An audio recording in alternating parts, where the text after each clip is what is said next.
Greetings, my fellow island boys. Tarkov. It's a game. We all played it. We all love it. We all hate it. Because it's a game that you don't make love to.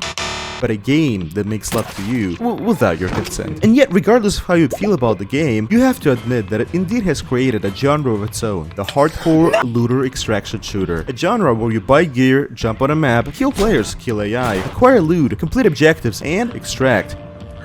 If you die, you lose everything you brought with you to the raid.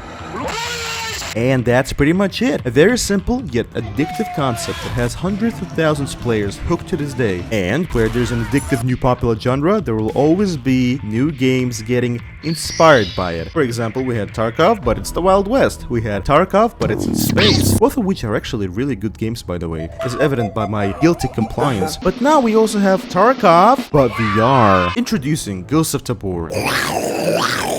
A new upcoming early access game that wears its Starkov inspiration proudly on its sleeve. Instead of Russia, it's now Poland. Instead of Usex and theirs, it's now Ghosts and Logs. Instead of Scavs, it's now Phoenix. The wipes are, still wipes, and so on. So, is the game a unique project with a lot of passion and potential? How well does the extraction shooter genre translate into the competitive and young world of VR gaming? Or is the game just a quick cash grab with no light at the end of the tunnel? Are the voices in my head ever going to stop talking? Well, as somebody who spent the last couple of weeks grinding the game... Okay, I do it. I am here to answer but one question. Is that dick good? But before we start, I actually have a serious question for you for once. Comment down if you own a VR and play it. And if you don't, let me know what in your eyes needs to happen with the VR scene for you to actually go and buy one. Now, let's get to gaming.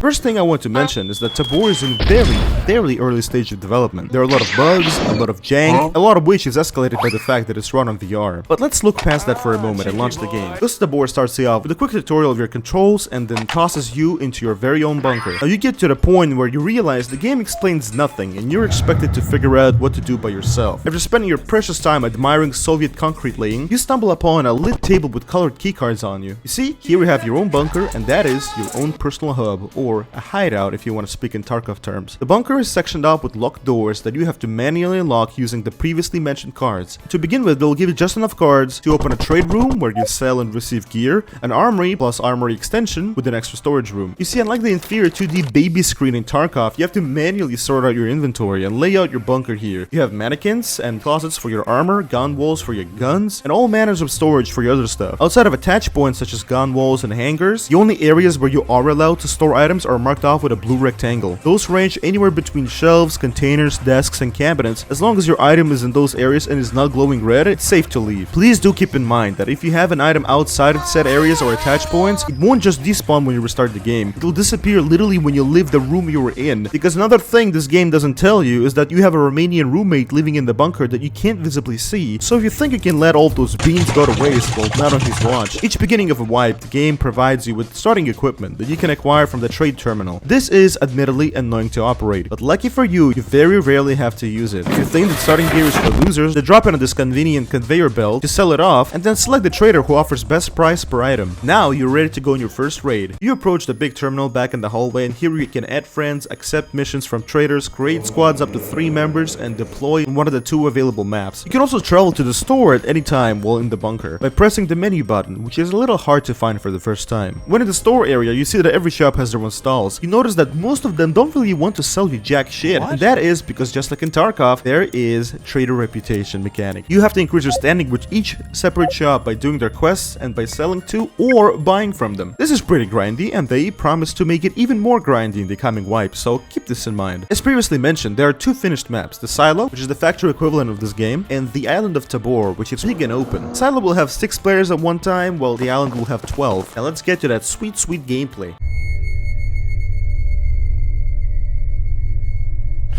The first thing you notice is that there is no pocket system like in Tarkov. So by default, the only slots you got on your person is 1 for primary weapon on your tummy and 1 for pistol on your right hip. There are 3 types of equipment you can put on yourself: vests, helmets, and backpacks. If you want to store magazines, you need to get magazine pouches and attach them to your vest. Alternatively, you'll have to store them in your backpack, but you can imagine reloading being very awkward if you try to do it that way. In Tabor, you don't just buy ammo, you either find it in raid or buy the components to craft it. At first, it seems like a tedious process, but it's actually quite fun. fun. All you need is to get brass and gunpowder. You then approach your ammo making machine in your armory, put in the components, and simply select the ammo you want to craft, and voila! Then, to load the magazines, you use the magazine loader next door. Put in the mag, drop in the ammo, and click load. Then load the leftover ammo into a box of that caliber. Careful though, one wrong move and you can cause an absolute disaster. Load it? No, no, no, no, no! Hey! Hey! Stop! Stop! Stop! Fucking stop! No! No! No! Why?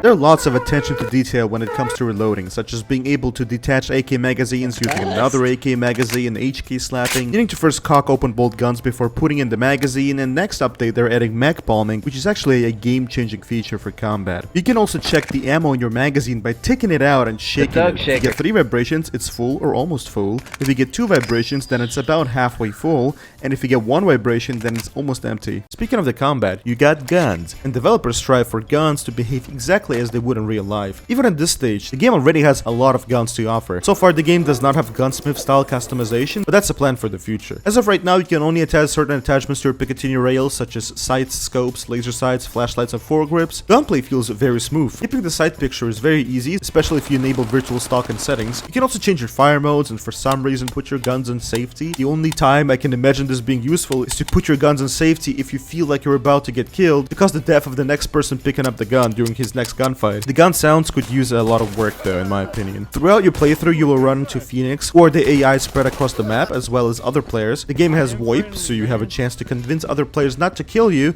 or do the absolute opposite. You're under arrest. Clip. Snap him! Snap him! Yeah, we got him. Got acquired, got acquired, got acquired. We did it, boys. We did it. High five, high five, high five. High five, high five, high five, high five. What I will ask you though is, can you give me one more day? I'm not asking you for a week. I'm not asking you for a month. I'm not asking.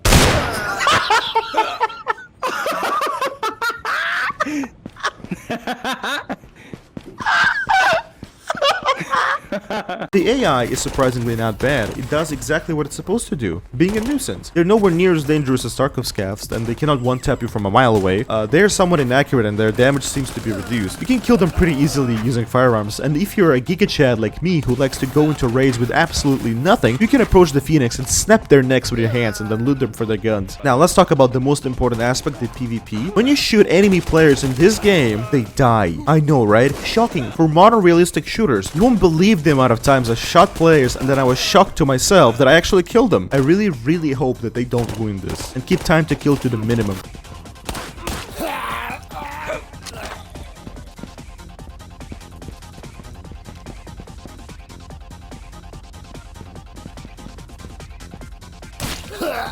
But there are a lot of bugs in regards to PvP as of right now, which I really hope to get fixed in the next wipe. First of all, every single time I killed a player, the magazine in their gun was always empty, regardless of if it had ammo in it before they died or not. So when you play the game and kill a player, make sure you reload their gun before using it. Also, the player footsteps and gunshots seem to be extra quiet, a problem that AI doesn't seem to have. You can hear the Phoenix coming from a mile away, while the player movement is very hard to hear in most scenarios, which is yet another thing that I hope gets fixed in this month's wipe. Fuck! I looked at my chat, dude. You see? Okay, you see the problem? You see how quiet he was? Do you see how incredibly... That doesn't happen with AI, it only happens with players. Also, shotguns and knives are kinda broken right now. Other than that, PvP is actually very fun. The sound design overall needs an overhaul. A lot of sounds feel like they're templates or stock sounds, but that is expected of a game this early in development. It's also kinda hard telling where the enemies are based on their sounds, especially when elevation comes into play. UI sounds, by the way, literally use the same sound effects as Among Us. The maps that we do have right now are pretty good. Silo is perfect for quick action and empty-handed runs. Jump in, acquire a weapon, kill everyone, and leave. It has some loot and a couple interesting loot spots that alert the entire map when you access them.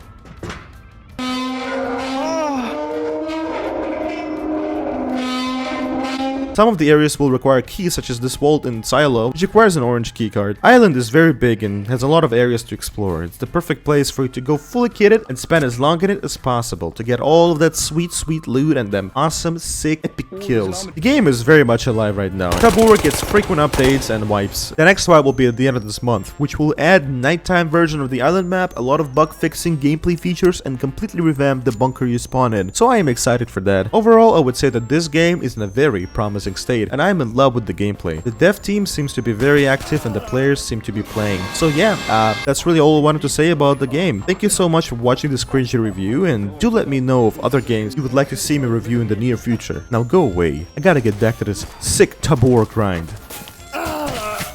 You got a gun, kill that man. Get the fuck out of me!